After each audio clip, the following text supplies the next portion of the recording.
ஹாய்ங்க. ஒரு மனுஷன் கஷ்டப்பட்டு, படிப்படியா முன்னேறி, அவமானப்பட்டு, துக்கப்பட்டு, துயரப்பட்டு, அடிபட்டு, உதப்பட்டு, மெதுவா முன்னேறி, தன் கூட இருந்தவங்க, தனக்கு மேல இருந்தவங்க அத்தனை பேத்தையுமே தாண்டி, ஒரு உச்சாணி கொம்புல போய் உட்கார்றாரு. அசைக்கவே முடியாது. இனிமேல் அவர் தான் மொத்த சினிமாவையும் ஆளப் போறாரு அப்படின்னு நினைச்சிட்டு இருக்கும்போது, "இல்லப்பா எனக்கு இது ஐடியா கிடையாது" அப்படின்னு சொல்லிட்டு விலகி போறதுக்கு தைரியமும், மனசும் எத்தனை பேத்துக்கு வரும்? விஜய் அதத்தான் பண்ணியிருக்காரு. ஜனநாயகன் படத்த பார்க்கும்போது எனக்கு தோணுன விஷயமும் அதுதான். இனிமேல் எஃப்டிஎஃப்எஸ் கிடையாது. ஃபர்ஸ்ட் சிங்கிள் கிடையாது. ஃபர்ஸ்ட் லுக் கிடையாது. ஃபேன் ஃபைட்ஸ் கிடையாது. கழுகு, காக்கா கதைகள் கிடையாது. அணில், ஆமை சண்டைகள் கிடையாது. அப்படிங்கிறது தமிழ் சினிமா இனிமேல் வேற மாரி மாறப்போகுது. இனிமேல் யாருக்கும் போட்டி. இனிமேல் வியாபாரத்தை எதை வைத்து கணக்கு செய்வாங்க? எல்லாமே குழப்பத்துக்குள்ள கொண்டு போனது ஒரு மனுஷனுடைய விடைபெறுதல் மட்டுமே. 32 வருஷமா சினிமாவ ஆண்டிருக்காப்படி விஜய் அப்படிங்கிறது நிஜமான விஷயம். அவர்கள் யார் என்ன சொன்னாலும் தமிழ் சினிமாவின் வியாபாரத்தை பெருக்குனதுல ரஜினிக்கு அடுத்தபடியா விஜய்க்கு மிக முக்கியமான இடம் உண்டு. இனிமேல் அடுத்து யாருமே தொட முடியாத அந்த உச்சத்திலிருந்து அவர் விடைபெற்றிருக்காரு அப்படிங்கிறது தான் நிஜம். ஜனநாயகன் எப்படி இருக்கு? பகவந்த் கேசரியோட ரீமேக் தான். அப்பட்டமான ரீமேக் தான். கொஞ்சம் கொஞ்சம் மாத்திருக்காங்க. நிறைய லாஜிக் மிஸ்டேக் இருக்கு. நிறைய என்ன சொல்றது? கிரிஞ்சான டயலாக்ஸ் இருக்கு. அடுத்த சீன் என்ன வரப்போகுதுங்கிறது நமக்கு தெரியுது. ஏன்னா அ பகவந்த் கேசரிய போட்டு தீட்டிட்டாங்க ஜீ தமிழ்ல. அது போக நான் ஒரு ஃப்ரேம் கூட இந்த லீக் ஆன படத்த பார்க்கல. பட் 1,20,00,000 பேர் படத்த பார்த்துருக்காங்க.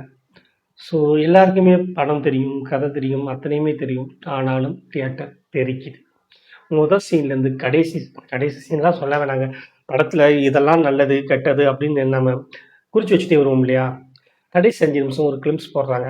நம்மள கலங்கடிச்சிடுறாங்க. ஒரு நெகிழ்வான மனநிலையோட வெளில வரோம். இந்த மனுஷன இனிமேல் ஸ்க்ரீன்ல பார்க்க முடியாது இல்லையா? ஓகே, அஃப்கோர்ஸ் அவர் தான் சிஎம். அவர் தான் டெய்லி நியூஸ்ல பார்க்குறோம். ஆனா ஸ்க்ரீன்ல நம்ம பார்த்து சின்ன வயசுலேருந்து பார்த்து பார்த்து வளர்ந்து கொண்டாடின ஒரு மனுஷன் இனிமேல் ஸ்க்ரீன்ல கிடையாது அப்படிங்கிறது எவ்வளோ வலிமையான விஷயம். அந்த ஒரு வலியோட, நெகிழ்ச்சியான அனுபவத்தோட கிட்டத்தட்ட எல்லாருமே அழுதுட்டு தான் வெளில வராங்க அப்படிங்கிறது தான் நிஜம். சினிமா பார்த்து அழுவீங்களாடா? நீட்டுக்கு போராட்டம் நடக்குதுங்கிற அந்த அரசியல் பேச்சுக்கள்லாம் நீங்க வச்சுக்கோங்க. ஏன்னா நீங்க அந்த அளவுக்கு சீரியஸான, சின்சியரான அரசியல்வாதிகளா இருந்தாச்சுன்னா, ஒரு சினிமா விமர்சனத்துக்கு கீழ வந்து நீங்க அக்கறையாலாம் எழுத மாட்டீங்க.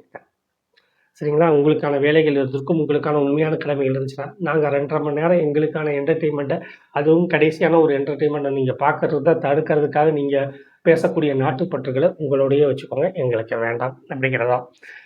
சரி, படத்துக்கு வருவோம். படத்த பொறுத்தவரைக்கும் எல்லாருக்குமே தெரிஞ்ச கதை தான். பாலையா கேரக்டர்ல தளபதி. சரத்குமார் கேரக்டர்ல கௌதம் வாசுதேவன், காஜல் அகர்வால், பூஜா ஹெக்டே, ஆ ஸ்ரீலீலா, மமிதா பைஜு எல்லாமே டிட்டோ பண்ணியிருக்காங்க. அதே மாரி தான். பூஜா ஹெக்டேவ ஆன்டின்னு கூப்பிடக்கூடிய தளபதி சொல்லக்கூடிய காட்சிகளோட கலகலன்னு ஆரம்பிக்கிற படம். அப்புறம் செகண்ட் ஹாஃப்ல ஆக்ஷன் மோடுக்கு மாறுது. என்ன பொறுத்தவரைக்கும் ஃபர்ஸ்ட் ஹாஃப விட செகண்ட் ஹாஃப் இன்னமும் பொறுப்புணர்வோட எடுத்திருக்காங்கன்னு தோணுது. அடிதடி, வெட்டு, குத்து, வன்முறைகள் அதிகம் இருக்கு அப்படிங்கிறது நிஜம் தான். 18+ குடுத்துருக்காங்க அப்படிங்கிறதும் ஒரு ஓரளவுக்கு இந்த படத்துக்கு நம்மளுடைய தார்மீக அடிப்படையில சரின்னு தோணுச்சுனாலும், இதை விட நெறைய வன்முறைகளோட இந்த படங்கள் வந்துட்டுருக்கு. அப்படிங்கும்போது இத நமக்கு பெருசா தோணல. விஜயோட படங்கள குழந்தைகள் எல்லாருமே பார்ப்பாங்கன்னு தெரிஞ்சிருந்தும் அவங்கள தவிர்க்கிறது என்னன்னு தெரியல. இல்ல விஜய் அவர்களும், வினோத் அவர்களும் கொஞ்சம் வன்முறைய குறைச்சிருந்திருக்கலாம். பிளர் பண்ணியிருக்கலாம். ஏதாவது ஒண்ணு பண்ணியிருந்தா இன்னமும் கூட கொஞ்சம் நல்லா இருந்திருக்கும். பட் பண்ணாம விட்டுட்டாங்க. இவ்வளவு ரத்த களரியா இருந்திருக்க வேண்டிய அவசியம் கிடையாது. அதையெல்லாம் தாண்டி படம் எப்படின்னு கேட்டீங்கன்னா, நான் சொன்ன மாரி தான். நெறைய மிஸ்டேக்ஸ் இருக்கு. நெறைய லாஜிக் மிஸ்டேக் இருக்கு. கிரிஞ்சான சீன் இருக்கு. அடுத்து என்ன சீன்ங்கிறது நமக்கே தெரிஞ்சு போயிடுது. எல்லாமே ஓகே. பட் விஜய்ங்கிற ஒரு மனுஷன பார்க்கணும். இனிமேல் ஸ்க்ரீன்ல பார்க்க போறது கிடையாது. இனிமேல் அவர் கிடையாது அப்படிங்கிறத நெனச்சுட்டு பார்க்கும்போதே, எதுவுமே தெரியலங்க. குடுத்த ரூ. 200க்கு ஒர்த்தா ஆட்டம் போட்டுருக்காங்க. எத்தன பேரும், அத்தன பேரும். அதுல எத்தன பேர் ஏற்கனவே படம் பார்த்துருக்காங்கன்னு தெரியல. எத்தன பேர் விஜய் ரசிகர்கள்ன்னு தெரியாது. எதுவுமே தெரியாது. ஆண், பெண், குழந்தைகள், பெரியவங்க எந்த விதமான பேதமும் இல்லாம ஆட்டம் போட்டு ரசிக்கிறாங்க. இந்த மாரியான ஃபுல் பேக்கேஜோட இன்னொரு ஹீரோ இருக்காரா அப்படின்னு கேட்டா டவுட் தான். ஸோ ஒரு லாஸ்ட் டைம் நீங்களும் போய் தியேட்டர்ல பாருங்க. நிச்சயமா கொண்டாடுவீங்க.